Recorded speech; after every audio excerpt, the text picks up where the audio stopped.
La Iglesia Católica, derivada del cristianismo, es al día de hoy la religión con más adeptos a nivel mundial. Desde que el cristianismo fue adoptado por el emperador Constantino en el año 313, la religión fue tomando fuerza y creciendo en número de feligreses, posicionándose como el sistema de creencias más fuerte. Uno podría pensar que el catolicismo creció tan rápido y de tal forma debido a sus enseñanzas que promovían el amor y la fe, pero la realidad es que la Iglesia amasó tal poder por medio del miedo y la tortura. Hoy te hablaré de la institución católica que durante muchos años cometió actos que al día de hoy serían considerados crímenes de guerra.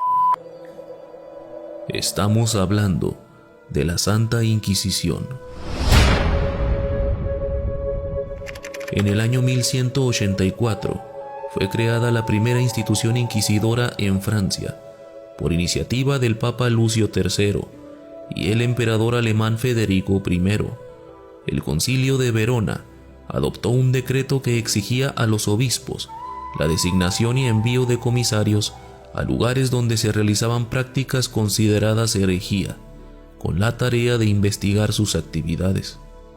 Después, en el 1233, se creó la Inquisición Pontificia por el Papa Gregorio IX, la cual se creó para realizar la caza, detención, juicio y castigo de la herejía al sur de Francia.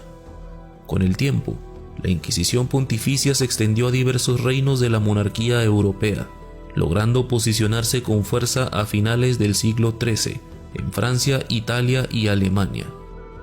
Por otro lado, en España, el rey Fernando y la reina Isabel de Castilla crearon su versión de la Inquisición para castigar la fe judía entre las comunidades de judíos conversos de España. También en Portugal existió una versión más de esta institución, y en Italia la versión romana se hizo conocida por haber juzgado a Galileo Galilei en 1633. Es importante señalar que durante más de 5 siglos, la población cristiana europea aprobó las actividades de la Inquisición. De hecho, formaban parte del proceso de caza de personas que eran consideradas herejes, ya que muchas de las víctimas eran denunciadas o señaladas por los mismos vecinos o familiares.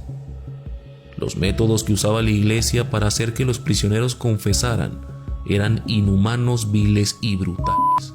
Uno de los aparatos más utilizados era la garrucha. Consistía en atar las manos del condenado a la espalda, para después alzarlo lentamente mediante una polea situada en lo alto de la estructura. Se dejaba caer con violencia, pero sin que llegara a tocar el suelo, lo que provocaba la dislocación de las extremidades superiores del condenado. Si el peso del cuerpo no era suficiente, se añadían piedras amarradas al cuerpo para cumplir la función.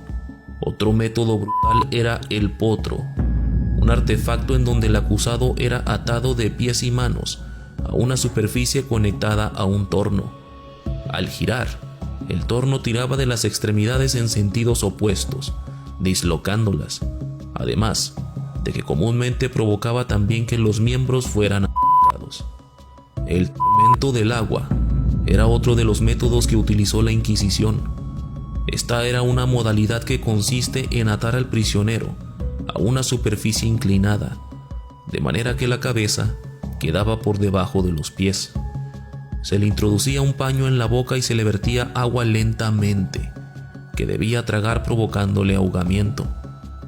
La rueda, una estructura curva a la cual se ataban los prisioneros para ser golpeados, con la intención de romper sus huesos. Estas son solo algunas de las muchas formas de castigo que ejerció la Iglesia sobre quienes no compartían su propia fe. La pena capital significaba el ser inmolado en la hoguera. Estos actos atroces no solo representaban un espectáculo público para las comunidades. Los señores feudales eran los más interesados en que se aplicara la pena capital, así como los inquisidores e incluso los delatores, ya que se beneficiaban económicamente repartiéndose los bienes confiscados de los prisioneros que eran ejecutados. Entre las víctimas perecieron mujeres que fueron simplemente juzgadas por el simple hecho de utilizar hierbas para realizar curaciones o remedios.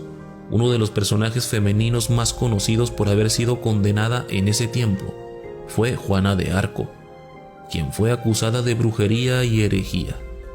Se les dio caza también a devotos de religiones y cultos distintos al cristianismo, e incluso científicos que estudiaban y descubrían verdades que demostraban hechos que no coincidían con la religión.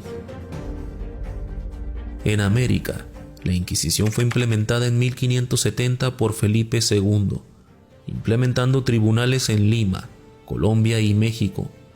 Esta tenía poder sobre españoles y criollos, pero no sobre la población indígena, ya que en ese entonces la corona aún se encontraba en la labor de evangelización del pueblo nativo y quería ganarse su confianza, además de que tenía centrada su atención en cazar a los judíos conversos y los protestantes que habían emigrado al nuevo continente.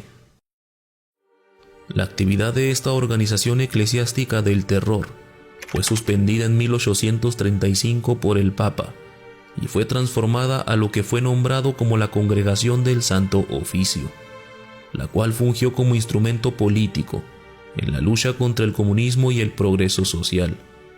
En 1965 fue transformada una vez más, convirtiéndose en lo que al día de hoy se conoce como la Congregación de la Doctrina de la Fe. Cuando escuchamos sobre los actos cometidos por la Santa Inquisición, nos asombramos y condenamos esas conductas, con la tranquilidad de que eran actividades medievales y que en la actualidad la realidad es otra, o se supone que la realidad es otra.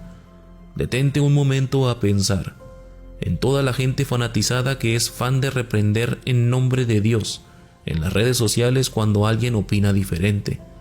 Ese es el menor de los males. Pensemos en los actos que al día de hoy se siguen cometiendo en nombre de la religión, llámese como se llame, en contra de pueblos que piensan distinto. Pensemos en el conflicto de Medio Oriente, en donde un pueblo entero está siendo aniquilado, no por máquinas de tortura, sino por armas modernas. Los actos medievales se siguen cometiendo a diario mientras tú defiendes y tratas de imponer una creencia en redes sociales.